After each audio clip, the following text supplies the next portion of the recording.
Hello friend, you are on the New Tech channel where I review new technologies. Every day I post new interesting videos about new products and events in the world of technology. If you are interested, then subscribe to the channel so as not to lose me. Also write what you are interested in within the framework of my topic and I will try to make a review about it. Combining a game console and a smartphone into a single device has long been the dream of millions of gamers. However, it is not so easy to think over the appropriate gadget while maintaining its ergonomics and beauty of design. But it seems that the Taiwanese company Asus was able to cope with such a task, even if the hero of today's review has become far from the most affordable. The appearance of the novelty is incredibly beautiful.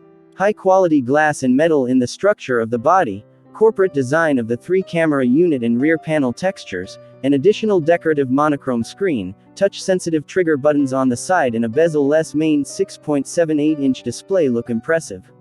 Only the 24-megapixel selfie camera above the AMOLED panel stands out from the rest of the near-perfect exterior. But the applied AMOLED screen is endowed with everything necessary to please even the most sophisticated buyer. Enhanced image clarity with a resolution of 2248 by 1080 pixels, exorbitant brightness and contrast values, an image refresh rate of 144 Hz, an excellent oleophobic coating and an extremely responsive touchscreen will leave behind exceptionally pleasant emotions.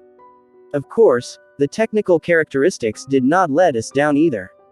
The top-of-the-line Qualcomm Snapdragon 888 processor is paired with a never-before-seen 18GB of RAM. The chipset, together with the Adreno 660 video adapter and a well-thought-out cooling system, achieves the highest smoothness of the most resource-intensive games even at the maximum graphics presets.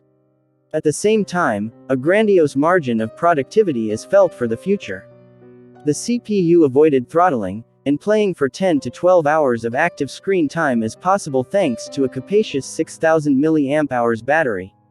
The battery gains 100% charge in 45 minutes, quick charge at 65W.